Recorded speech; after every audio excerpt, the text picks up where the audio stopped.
Hi students, ಇಂದಿನ ತರಗತಿಯಲ್ಲಿ ನಾವು ಡಾಕ್ಟರ್ ರಾಜ್ಕುಮಾರ್ ಅವರ ಜೀವನಕ್ಕೆ ಸಂಬಂಧಪಟ್ಟಂತಹ ವಿಚಾರಗಳನ್ನು ತಿಳ್ಕೊತಾ ಇದ್ವಿ.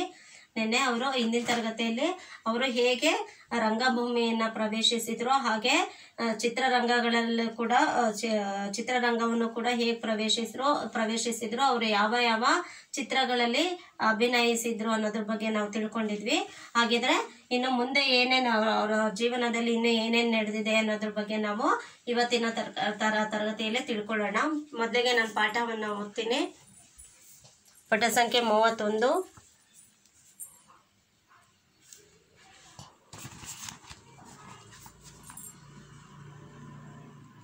ಸಾಮಾಜಿಕ ಚಿತ್ರಗಳಲ್ಲೂ ಅವರದು ಅದ್ಭುತ ನಟನೆಯೇ. ರಾಯರ ಸೊಸೆ, ಕರುಣೆಯೇ ಕುಟುಂಬದ ಕಣ್ಣು, ನಂದಾದೀಪ, ಸಾಕು ಮಗಳು, ಗೌರಿ, ಸಂಧ್ಯಾರಾಗ, ಚಂದವಳ್ಳಿಯ ತೋಟ, ನಾಂದಿ, ಉಯ್ಯಾಲೆ, ಕರುಳಿನ ಕರೆ, ಕಸ್ತೂರಿ ನಿವಾಸ, ಬಂಗಾರದ ಮನುಷ್ಯ, ಸನಾದಿ ಅಪ್ಪಣ್ಣ, ದೇವತಾ ಮನುಷ್ಯ, ಜೀವನ ಚೈತ್ರ ಪ್ರತಿಯೊಂದು ರಾಜಕುಮಾರ್ ಅಭಿನಯ ಸಾಮರ್ಥ್ಯವನ್ನು ಹೊರಚೆಲ್ಲಿದ ಅಪೂರ್ವ ಚಿತ್ರಗಳು. ಅನೇಕ ಚಿತ್ರಗಳಲ್ಲಿನ ಮನೋಜ್ಞ ಅಭಿನಯಕ್ಕೆ ಶ್ರೇಷ್ಠ ನಟ ಪ್ರಶಸ್ತಿಯೂ ಲಭಿಸಿತು.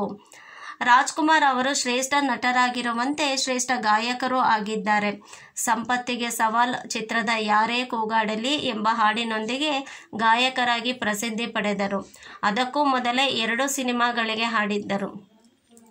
ಮುಂದೆ ಇವರು ತಮ್ಮ ಪಾತ್ರಗಳಿಗೆ ತಾವೇ ಗಾಯಕರಾಗಿಯೂ ಗುರುತಿಸಿಕೊಂಡರು.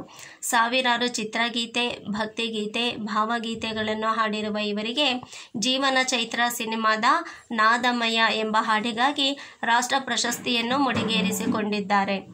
ರಂಗಭೂಮಿ, ಚಲನಚಿತ್ರ, ಗಾಯನ ರಾಜ್ಕುಮಾರ್ ಅವರ ಬದುಕಿನ ಮುಖ್ಯ ಮಜಲುಗಳಾದರೆ ಕನ್ನಡ ಪ್ರೀತಿ ಅವರ ಉಸಿರು ಎಂಬುದನ್ನು ಮರೆಯುವಂತಿಲ್ಲ. ಕರ್ನಾಟಕದಲ್ಲಿ ಕನ್ನಡ ಭಾಷೆಗೆ ಆದ್ಯತೆ ನೀಡಬೇಕೆಂಬ ಆಶಯದ ಗೋಕಾಕ್ ಚಳುವಳಿಯನ್ನು ಮುಂಚೂಣಿಯಲ್ಲಿ ಮುನ್ನಡೆಸಿದವರು ರಾಜ್ಕುಮಾರ್. ಅವರ ಕನ್ನಡದ ಪ್ರೀತಿ ಅನನ್ಯ, ಅದ್ವಿತೀಯವಾದದ್ದು. ಕನ್ನಡ ನಾಡು ನುಡಿಗೆ ಅಪಾರ ಸೇವೆ ಸಲ್ಲಿಸಿದ್ದರಿಂದಲೇ ಅವರು ಚಿತ್ರರಂಗದ ಜನಪ್ರಿಯ ನಟರಾಗಿ ಉಳಿಯದೆ ಕರ್ನಾಟಕದ ಮೇರು ನಾಯಕರೆನಿಸಿದ್ದಾರೆಂಬುದು ಸ್ಮರಣಾರ್ಹ.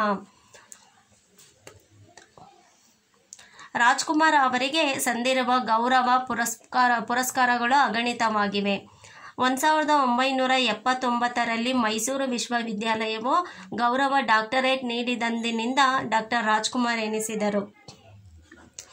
1983ರಲ್ಲಿ ಕೇಂದ್ರ ಸರ್ಕಾರ ಪದ್ಮಭೂಷಣ ಪ್ರಶಸ್ತಿ ನೀಡಿದೆ. ಕನ್ನಡ ಚಿತ್ರೋದ್ಯಮದ ಸರ್ವಾಂಗೀಣ ಅಭಿವೃದ್ಧಿಗಾಗಿ ದುಡಿದ ವ್ಯಕ್ತಿಗೆ ಸಲ್ಲುವ ಗುಬ್ಬಿ ವೀರಣ್ಣ ಪ್ರಶಸ್ತಿ 1993ರಲ್ಲಿ ದೊರೆತಿದೆ. 1992ರಲ್ಲಿ ಕರ್ನಾಟಕ ಸರ್ಕಾರವು ಕರ್ನಾಟಕ ರತ್ನ ಪ್ರಶಸ್ತಿ ನೀಡಿ ಗೌರವಿಸಿದೆ. ಅಭಿಮಾನಿಗಳು, ಸಂಘ ಸಂಸ್ಥೆಗಳು ಕಲಾ ಕೌಸ್ತುಭ, ಗಾನ ಗಂಧರ್ವ, ನಟ ಸಾರ್ವಭೌಮ, ಕಲಾಕೇಸರಿ, ಕನ್ನಡದ ಕಣ್ಮಣಿ, ವರನಟ, ರಸಿಕರ ರಾಜ ಮುಂತಾದ ಅನೇಕ ಬಿರುದುಗಳನ್ನು ನೀಡಿ ತಮ್ಮ ಪ್ರೀತಿಯನ್ನು ತೋರಿದ್ದಾರೆ. ಇವೆಲ್ಲಕ್ಕೆ ಕಿರೀಟವಿಟ್ಟಂತೆ ಡಾಕ್ಟರ್ ದಾದಾ ಸಾಹೇಬ್ ಫಾಲ್ಕೆ ಅವಾರ್ಡ್ ಗೌರವ ಸಂದಿದೆ. ರಾಜಕುಮಾರರ ಇಡೀ ಕುಟುಂಬವೇ ಚಿತ್ರೋದ್ಯಮಕ್ಕೆ ಸೇವೆ ಸಲ್ಲಿಸುತ್ತಿದೆ. ಶ್ರೀಮತಿ ಪಾರ್ವತಮ್ಮ ರಾಜ್ಕುಮಾರ್ ಅವರು ನಿರ್ಮಾಪಕಿಯಾಗಿ, ವಿತರಕಿಯಾಗಿ ಅಮೂಲ್ಯವಾದ ಸೇವೆ ಸಲ್ಲಿಸಿದ್ದಾರೆ. ಶಿವರಾಜ್ ಕುಮಾರ್, ರಾಘವೇಂದ್ರ ರಾಜ್ಕುಮಾರ್, ಪುನೀತ್ ರಾಜ್ಕುಮಾರ್ ನಾಯಕ ನಟರಾಗಿ ಖ್ಯಾತಿಯಾಗಿದ್ದಾರೆ. ಪುನೀತ್ ರಾಜ್ಕುಮಾರ್ ಬಾಲ ನಟನಾಗಿ ಬೆಟ್ಟದ ಹೂವು ಚಲನಚಿತ್ರಕ್ಕೆ ರಾಷ್ಟ್ರ ಪ್ರಶಸ್ತಿ ಗಳಿಸಿದ್ದಾರೆ. ಇವರೊಂದಿಗೆ 3ನೇ ತಲೆಮಾರಿನ ನಟ ನಟಿಯರು ಪ್ರಸಿದ್ಧಿಗೆ ಬರುತ್ತಿದ್ದಾರೆ. ರಾಜಕುಮಾರ್ ಸ್ವತಃ ಗಾಯನ ರಸಸಂಜಯಗಳನ್ನು ನಡೆಸಿ ಅನೇಕ ಸಂಘ ಸಂಸ್ಥೆಗಳಿಗೆ, ಶಿಕ್ಷಣ ಕ್ಷೇತ್ರಗಳಿಗೆ, ರಂಗಭೂಮಿಯ ಕಲಾವಿದ, ತಂತ್ರಜ್ಞರಿಗೆ ಅಗತ್ಯ ಬಿದ್ದಾಗ ನೆರವು ನೀಡಿದ್ದಾರೆ. ಬರ ಪರಿಹಾರ ನಿಧಿ, ನೆರೆ ಸಂತ್ರಸ್ತರಿಗೆ ಮುಖ್ಯಮಂತ್ರಿ ನಿಧಿ, ಹಲವು ಬಾರಿ ಹಣಕಾಸಿನ ಸಂಗ್ರಹ ಮಾಡಿಕೊಟ್ಟಿದ್ದರು. ಇದರಿಂದ ಅವರೊಬ್ಬ ಅಪ್ಪಟ ಹೃದಯ ಶ್ರೀಮಂತಿಕೆಯ ಕಲಾವಿದರಾಗಿದ್ದಾರೆಂಬುದು ವೇದ್ಯವಾಗುತ್ತದೆ.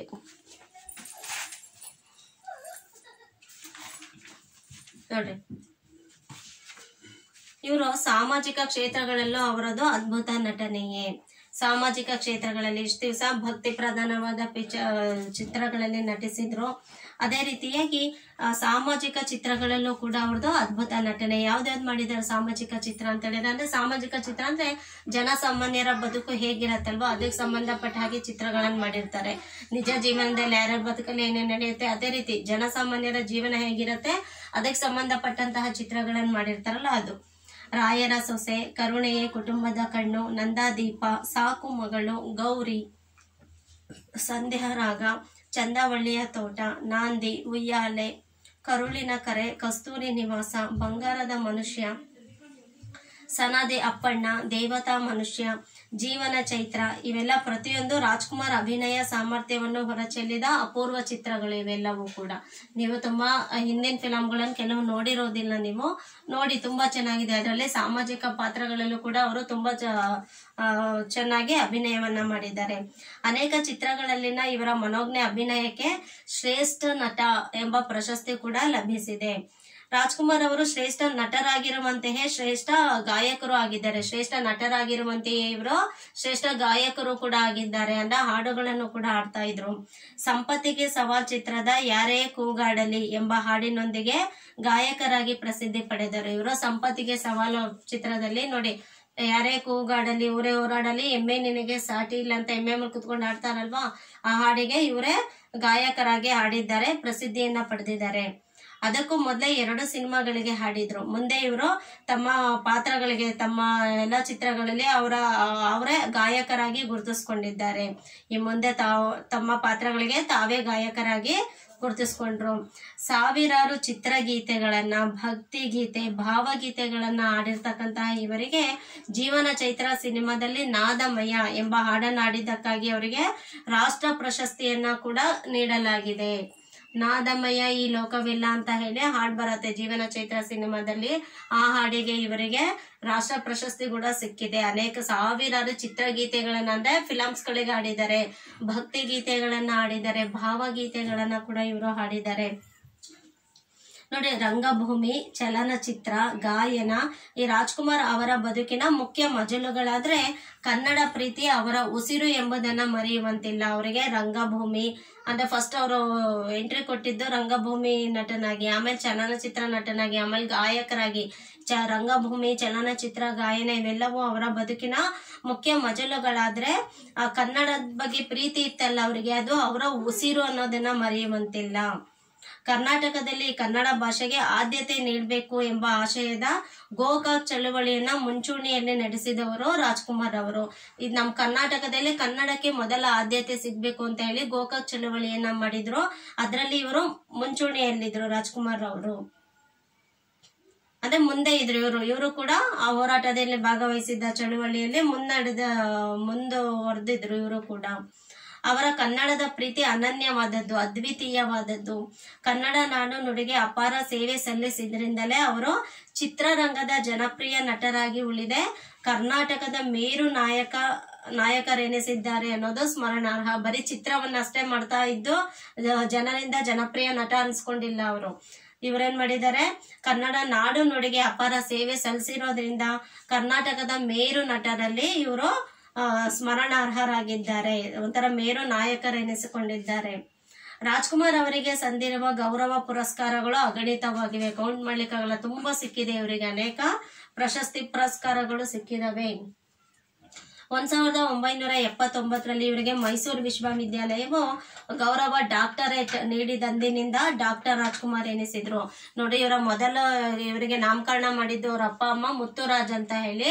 ಆದ್ರೆ ಇವರು ಬೇಡರ ಕಣ್ಣಪ್ಪ ಚಿತ್ರ ಮಾಡಿದ್ಮೇಲೆ ಅದರ ನಿರ್ದೇಶಕರು ಇವರಿಗೆ ರಾಜ್ಕುಮಾರ್ ಅನ್ನೋ ಹೆಸರನ್ನ ಕೊಟ್ರು. ಈಗ ಮೈಸೂರು ವಿಶ್ವವಿದ್ಯಾಲಯ ಇವರಿಗೆ ಗೌರವ ಡಾಕ್ಟರೇಟ್ ಪದವಿಯನ್ನ ನೀಡಿದ್ಮೇಲೆ ಡಾಕ್ಟರ್ ರಾಜ್ಕುಮಾರ್ ಆದ್ರು ಇವರು ಎನಿಸ್ಕೊಂಡ್ರು. ಡಾಕ್ಟರ್ ರಾಜ್ಕುಮಾರ್ ಅಂತ ಯಾಕೆ ಕರಿತೀವಿ ಅಂತ ಹೇಳಿದ್ರೆ, ಅವ್ರೇನ್ ಡಾಕ್ಟರ್ ಓದಿಲ್ಲ, ಬಟ್ ಅವರಿಗೆ 1900